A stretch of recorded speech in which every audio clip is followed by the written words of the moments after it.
दोस्तों, अगर आप और अच्छी नींद चाहते हैं तो हमारी प्यारी सी ऐप नींद को इंस्टॉल करें।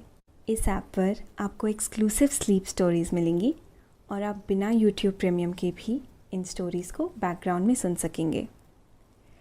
इंस्टॉल करने के लिए आप हमारी वेबसाइट neend.app पर ज़रूर आइए और अच्छी कहानियाँ, स्लीप म्यूज़िक, कुछ टिप्स सुनने के लिए इस चैनल को सब्सक्राइब कीजिए।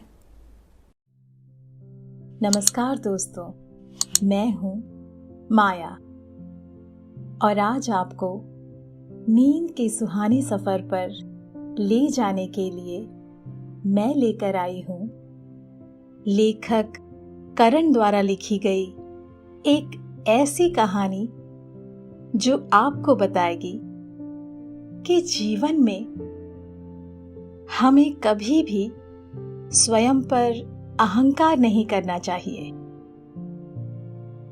हमें हमेशा अपने बड़ों तथा गुरुजनों के ज्ञान का सम्मान करना चाहिए और मुसीबतों से घबराना नहीं चाहिए, चाहे वह कितनी भी बड़ी मुसीबत क्यों ना हो।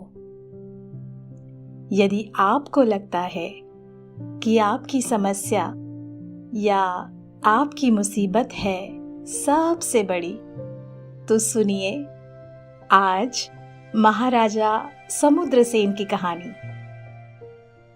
महाराजा समुद्रसेन एक समय में मध्य भारत पर राज करते थे। उनके कुलगुरु आचार्य बालकृष्ण भट्ट ने उन्हें और उनकी प्रजा को कैसे ज्ञान का पाठ पढ़ाया, जानने के लिए चलते हैं आज की कहानी की ओर। लेकिन उससे पहले आप अपने आसपास की सारी लाइट्स ऑफ करके आराम से लेट जाएं। अपनी आंखें धीरे से बंद कर लीजिए। अब थोड़ा सा अपने शरीर को आराम दीजिए, थोड़ा और आराम। अपने शरीर को बिल्कुल ढीला छोड़ दीजिए। कोई टेंशन नहीं, कोई तनाव नहीं। अपने दिमाग में चल रहे सभी विचारों को, चिंताओं को त्याग दें। एक शांति सी महसूस करें। सब नेगेटिव, पॉजिटिव विचारों को धीरे धीरे निकाल दें।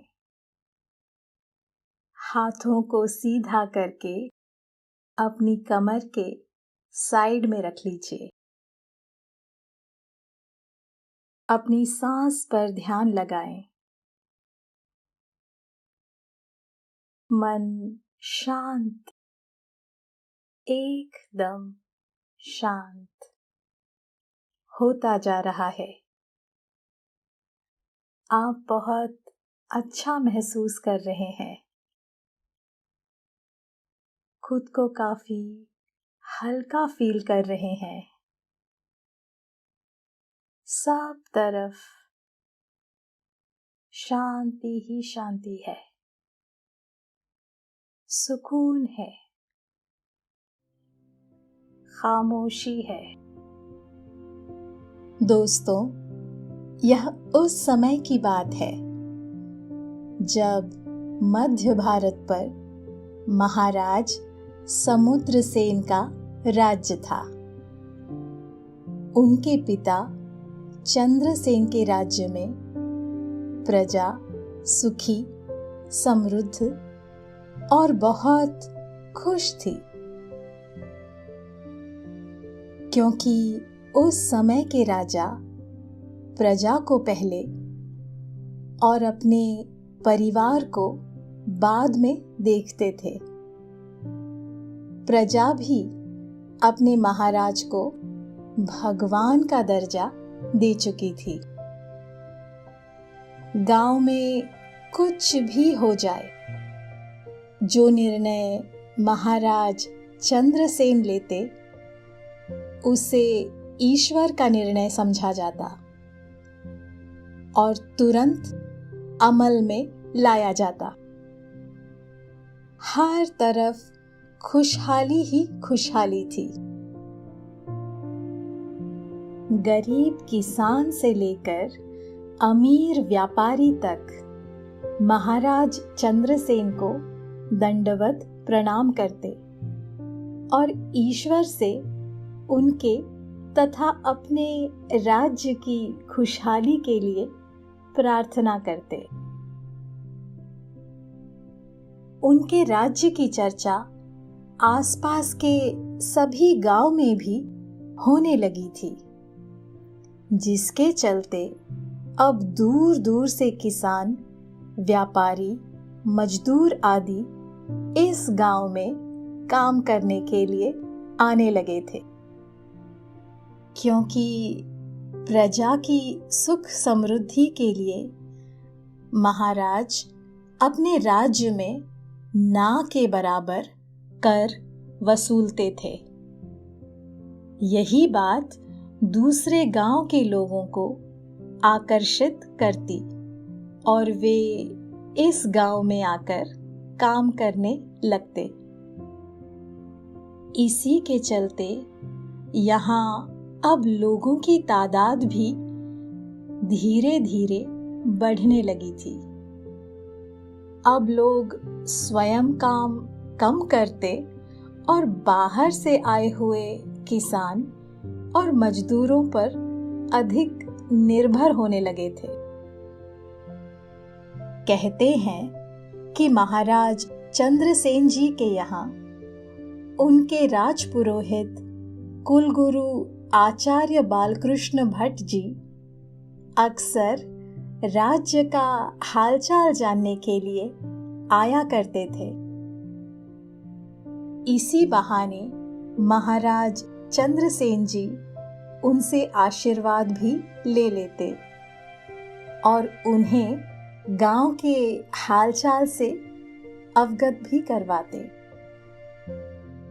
जब भी आचार्य बालकृष्ण भट्ट जी के शिष्य यानी महाराज चंद्रसेन जी को कोई परेशानी होती, आचार्य जी गांव पहुंच जाते और अपने शिष्य महाराज चंद्रसेन जी को उनकी परेशानी का हल बड़े ही सुंदर और रोचक तरीके से बताते।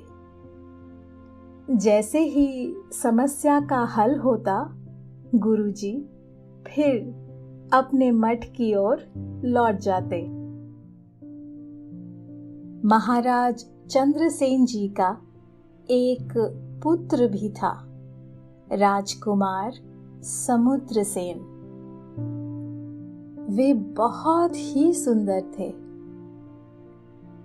बड़ी बड़ी आंखें, लंबे काले बाल, इस पर उनकी घुड़सवारी और तलवारबाजी का हुनर सभी का मन मोह लेता था। राजकुमार समुद्रसेन बचपन से ही अपने पिता के लाडले थे, इसलिए उनका पालन पोषण बड़े ही लाड प्यार से हुआ। दोस्तों, अब से आप आपकी मनचाही दादी और नानी की कहानियों से प्यारी नींद की कहानियां सिर्फ और सिर्फ नींद ऐप पर ही सुन पाएंगे। तो इसी तरह हमारे साथ कहानियों के जरिए जुड़े रहने के लिए आपकी अपनी नींद ऐप इंस्टॉल करें। महाराज चंद्रसेन पुत्र मोह में इतना घिर चुके थे कि वे अपने पुत्र की हर एक बात मानते थे, जिसके चलते राजकुमार समुद्रसेन को लगने लगा कि वह जो कुछ भी करते हैं वह हमेशा सही ही होता है। राजकुमार समुद्रसेन राजपुरोहित कुलगुरु आचार्य बालकृष्ण भट्ट जी से बहुत ही कम मिला करते थे, क्योंकि वह जब भी महल आते समुद्रसेन को कोई ना कोई ज्ञान की बात या कहानी सुनाने लगते। बचपन तक तो यह सिलसिला ठीक ठाक चलता रहा, लेकिन जब राजकुमार की युवा अवस्था आई तो यह सब उन्हें बिना मतलब का कार्य लगने लगा। इसलिए वह हमेशा आचार्य जी से दूर दूर भागते थे। क्योंकि उन्हें लगता था कि वह हमेशा सही है, इसलिए अब वह आचार्य जी को मन ही मन पिछड़े विचारों वाला मान चुके थे। और मानते भी क्यों ना, राजकुमार बड़े हो गए थे। आधुनिक शिक्षा के साथ उन्हें बड़े बड़े ऋषि मुनियों के श्लोक जुबानी याद थे। अस्त्र शस्त्र की शिक्षा में भी उनका कोई साहनी नहीं था।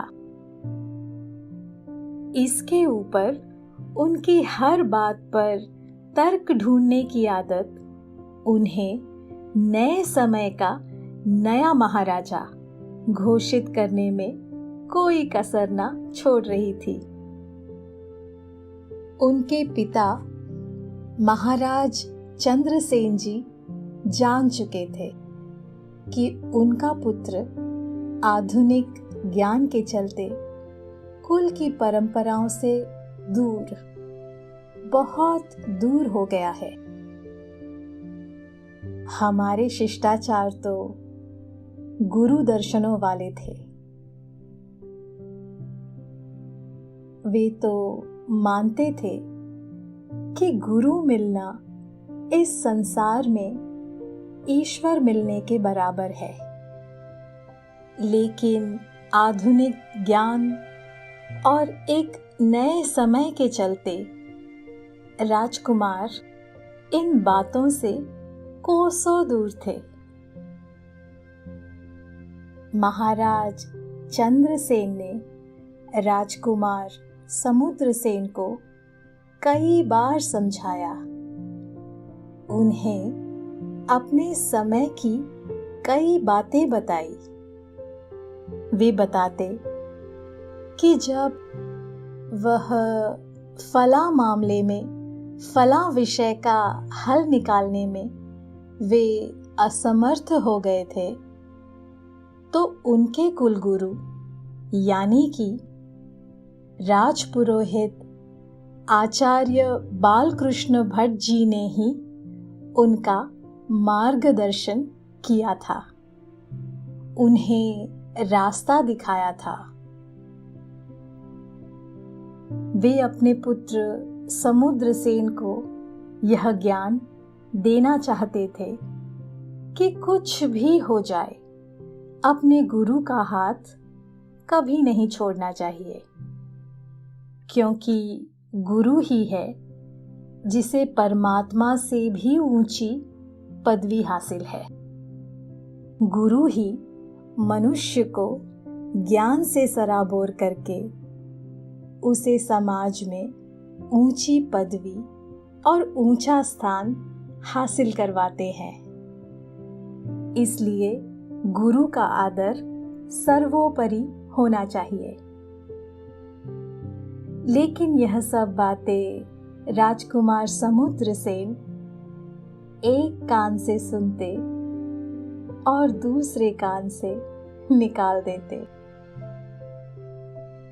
समय गुजरा और महाराज चंद्रसेन की गद्दी अब उनके पुत्र समुद्रसेन के पास आ गई।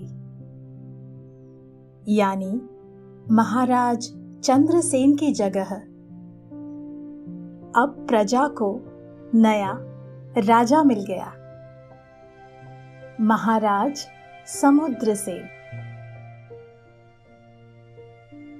राजा बनते ही समुद्रसेन ने बिना किसी से परामर्श किए, बिना कोई सोच विचार किए, राज्य की खुशहाली और तरक्की के लिए नए नए कानून बनाना शुरू कर दिए। महाराज समुद्रसेन को लगता था कि बुजुर्ग लोगों में शक्ति और दिमाग दोनों ही कम होते हैं, इसलिए वह हर कार्य को धीमे करते हैं। महाराज के आदेश के चलते हर पद, हर स्थान के लिए नए नए मंत्रियों का चयन हुआ। हर वस्तु, हर सड़क पर पहले से ज्यादा कर लगा दिया गया और बाहर से आने वालों के लिए भी अलग से कर लगा दिया। आचार्य बालकृष्ण भट्ट जी इस सारी घटना को मौन रहते हुए देख रहे थे। नए महाराज के नए निर्णय और नए कानून के चलते राज्य के लोगों में हलचल होने लगी। जिस रफ्तार से दूसरे गांव के किसान, मजदूर और व्यापारी लोग यहाँ व्यापार करने आते थे, अब वो रफ्तार भी धीरे धीरे कम होने लगी थी। लोग अब इस गांव में अधिक कर के चलते आना पसंद नहीं करते थे। गांव के लोग पहले ही बाहर से आने वाले मजदूरों और किसानों पर निर्भर हो गए थे, इसलिए उनके जाने के बाद चीजों में कमी आने लगी थी। धीरे धीरे गांव में आचार्य जी के साथ अन्य महापुरुषों का आना भी बंद हो गया। महाराज समुद्रसेन अपने राज्य की सीमाओं को बढ़ाने में लगे हुए थे। उन्हें समझ ही नहीं आ रहा था कि धीरे धीरे बढ़ते करों के चलते प्रजा दिन प्रतिदिन दुखी होती जा रही थी। जो राज्य कभी अपनी खुशहाली के लिए जाना जाता था, अब वहां धीरे धीरे संकटों के बादल आने लगे थे। बाहरी किसान और मजदूर गए और चीजें महंगी हो गई। चीजें महंगी हुई और किसानों व मजदूरों पर लगे अधिक कर के चलते फसलों में बहुत ही कमी देखी गई, जिसकी वजह से गरीब लोगों तक पर्याप्त भोजन नहीं पहुंचा।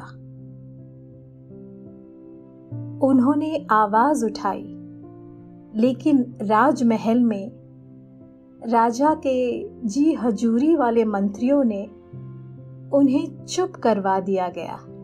दोस्तों, अब से आप आपकी मनचाही दादी और नानी की कहानियों से प्यारी नींद की कहानियां सिर्फ और सिर्फ नींद ऐप पर ही सुन पाएंगे। तो इसी तरह हमारे साथ कहानियों के जरिए जुड़े रहने के लिए आपकी अपनी नींद ऐप इंस्टॉल करें।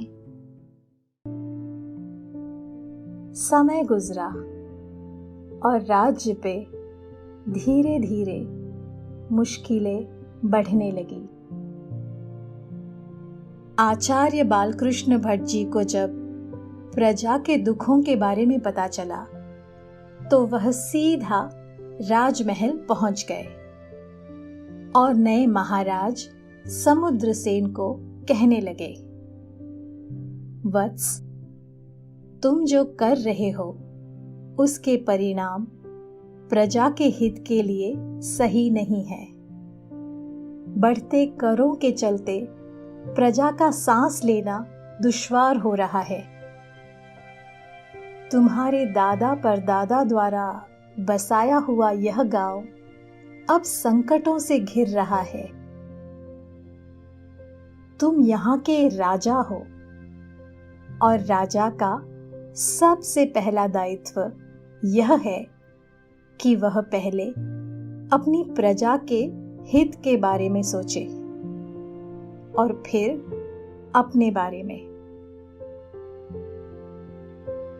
आचार्य जी की बातें महाराज समुद्रसेन के कानों पर पड़ तो रही थी, लेकिन वह उसे सुनना ही नहीं चाहते थे। इससे पहले कि आचार्य जी उन्हें कुछ समझाते, महाराज ने उन्हें राजमहल से विदा लेने के लिए कह दिया। आचार्य जी अपने इस अपमान के साथ ही समझ गए कि नए महाराज की आंखों पर राजगद्दी व उसकी शक्ति का अहंकार छाया हुआ है। वह बिना कुछ बोले ही वहां से चले गए। उनके जाते ही गांव पर संकटों के बादल छा गए। फसलों की कमी पहले ही थी, ऊपर से किसानों और मजदूरों पर अधिक कर के चलते कई किसान और मजदूर गांव छोड़कर दूसरे गांव चले गए। धीरे धीरे गांव में भोजन की कमी होने लगी। महाराज समुद्रसेन इस बात से अनजान थे, क्योंकि उनके चुने हुए नए मंत्री सिर्फ उनकी जी हजूरी में लगे रहते थे, जिसके चलते उन्हें ना तो प्रजा के हाल का पता चला और ना ही गांव में बढ़ते हुए संकट का। भोजन की ऐसी कमी हुई कि लोग अपनी मुश्किल लिए राजमहल के दरवाजों तक पहुंच गए। जब तक महाराज को गांव के संकट का पता चलता, तब तक बहुत देर हो चुकी थी। उन्होंने तुरंत इसके समाधान के लिए एक बैठक बुलाई और इस संकट का कारण पूछा। जवाब में सभी मंत्रियों ने जैसे मौन व्रत धारण किया। ना कोई कारण बता पाया और ना ही कोई हल। राजा के सभी मंत्री नए थे, जिन्होंने अपने जीवन में कभी भी इस तरह के संकट नहीं देखे थे। भोजन की कमी का बढ़ता हुआ संकट देख महाराज घबरा गए। वह राज खजाने से लोगों को भोजन आदि उपलब्ध करवा तो रहे थे, लेकिन वह भी कब तक चलता। हर किसी को अपनी ही समस्या बड़ी लग रही थी, इसलिए हर कोई सबसे पहले समाधान चाहता था। ऐसे में महाराज ने जब खुद को संकटों में धंसा हुआ पाया तो उन्हें अपने पिता महाराज चंद्रसेन जी की बात याद आई, जो उन्हें हमेशा कहा करते थे कि कोई भी दुविधा हो, अपने गुरु का आसरा लो, अपने ईश्वर का सहारा लो।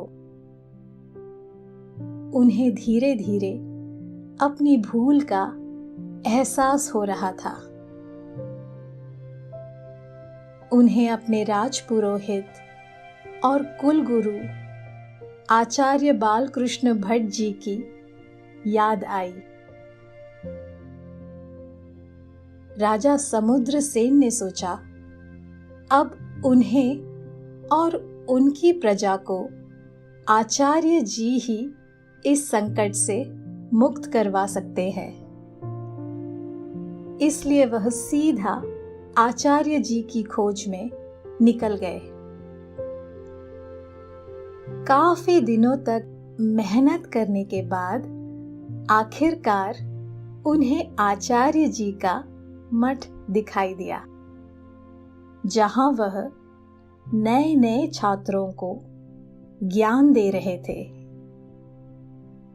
महाराज समुद्रसेन ने जैसे ही आचार्य जी को देखा, वे उनके पैरों में गिर पड़े और उनसे क्षमा मांगते हुए बोले, गुरुदेव, आप तो दया की मूरत है। मैं ही शक्ति मोह में फंसा हुआ आपकी दी हुई पूर्व सूचना को नहीं पहचान सका। समुद्रसेन ने अपना और अपनी प्रजा का सारा हाल सुना दिया। आचार्य जी ने नए महाराज को प्रेम भाव से देखा और कहा, महाराज, मैं जानता था कि आप जरूर आओगे। कृपया आप आशा न त्यागें और धीरज रखें, सभी ठीक हो जाएगा।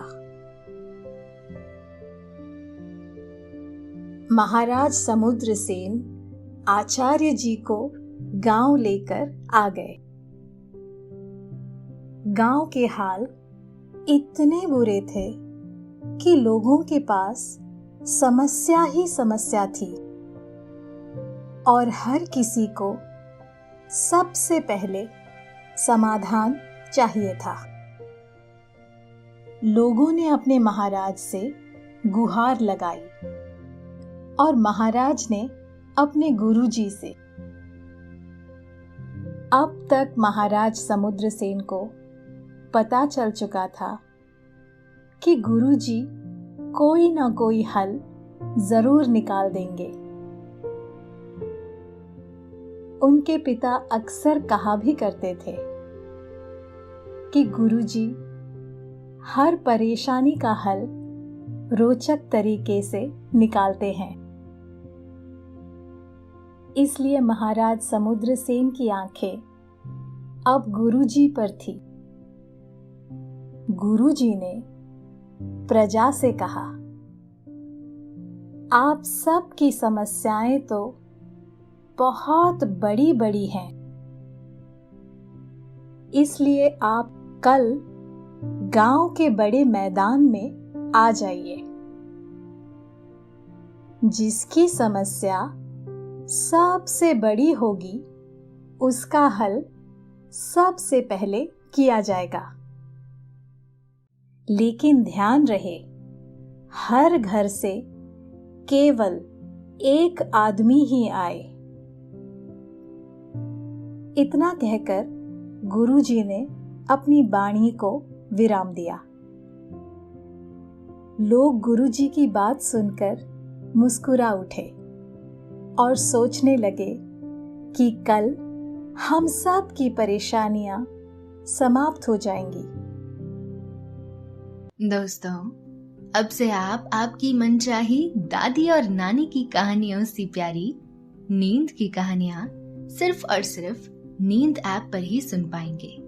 तो इसी तरह हमारे साथ कहानियों के जरिए जुड़े रहने के लिए आपकी अपनी नींद ऐप इंस्टॉल करें। गांव के बुरे हाल के चलते बहुत से लोग गांव छोड़कर जा चुके थे। अब गिने चुने लोग ही गांव में रह चुके थे, जिनकी समस्या कल गांव के बड़े मैदान में हल होने वाली थी।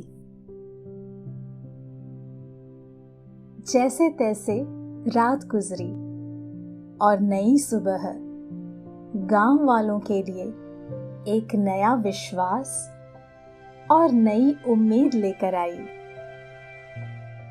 दिए गए समय के अनुसार गुरुजी बड़े मैदान में पहुंच चुके थे।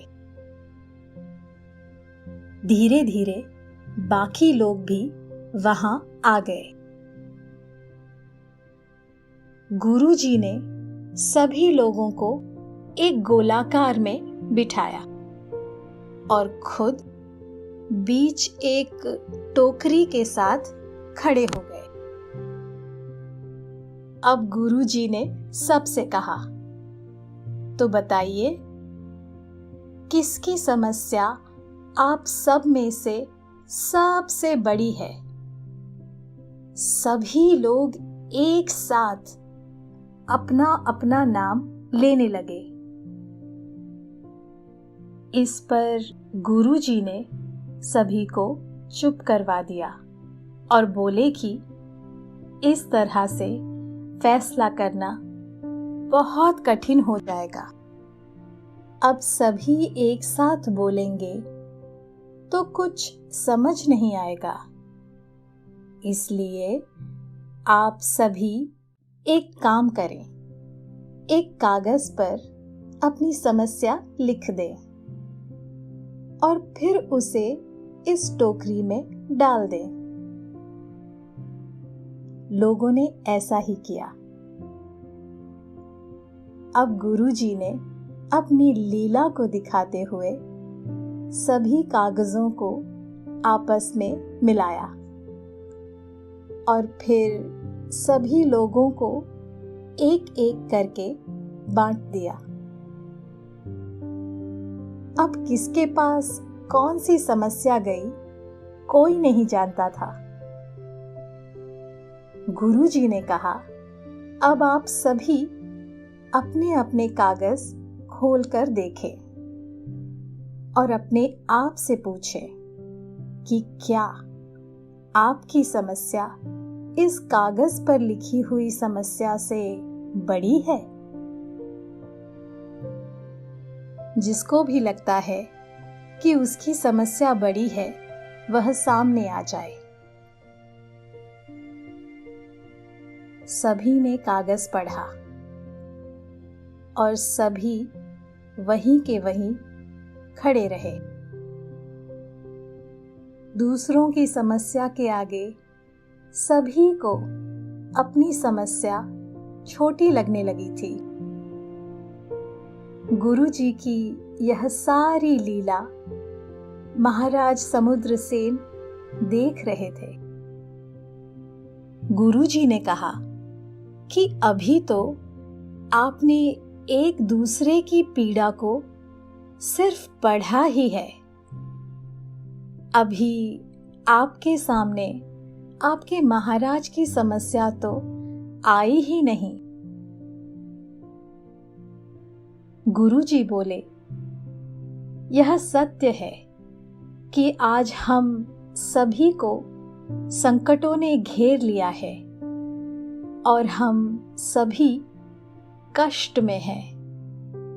लेकिन इसका मतलब ये नहीं है कि हम स्वार्थी हो जाएं। यह समय एक दूसरे के साथ खड़े होने का है, एक दूसरे की हिम्मत बनने का है और अपने गांव को फिर से खुशहाल बनाने का है।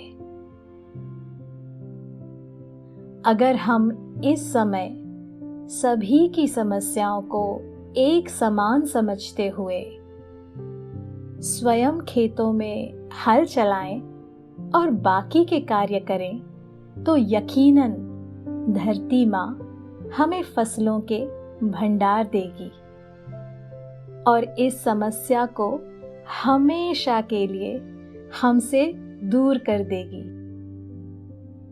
गुरुजी की बात को सुनकर प्रजा में एक नई ऊर्जा आ गई। लोग समझ चुके थे कि अब उन्हें बाहर गांव से आने वाले व्यापारी, मजदूर व किसानों की आवश्यकता नहीं पड़ेगी, क्योंकि अब वह खुद ही एक दूसरे की हिम्मत बन गए हैं। ज्ञान के इस सागर में डुबकी लगाने के बाद महाराज समुद्रसेन की आंखें खुल चुकी थी और उन्होंने सबसे पहले अपनी प्रजा के हित के लिए मजदूर, व्यापारी और किसानों पर लगे सारे कर समाप्त किए और प्रजा से क्षमा मांगते हुए बोले, आज गांव की इस हालत के लिए मैं भी जिम्मेवार हूं। आज हम सभी ये संकल्प लेते हैं कि हम फिर से एक दूसरे की शक्ति बनकर अपने बुजुर्गों के ज्ञान के चलते फिर से इस गांव में खुशियों की बहार लाएंगे।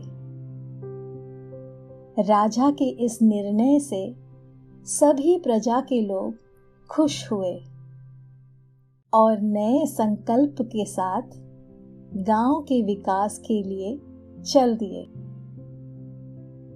इस प्रकार गुरुजी के ज्ञान ने एक बार फिर सिद्ध कर दिया कि हमें हमेशा ही अपने गुरुजनों का आदर करना चाहिए और मुश्किलों से घबराने की बजाय उनसे एक साथ मिलकर मुकाबला करना चाहिए। दोस्तों, आपने यह कहानी सुनी। अब आप काफी अच्छा महसूस कर रहे हैं और आपको नींद आ रही है। निंदिया रानी धीरे धीरे आपको सुला रही है। आपकी आंखें भारी हो रही है। आप नींद की आगोश में समाते चले जा रहे हैं, समाते चले जा रहे हैं। शुभ रात्रि।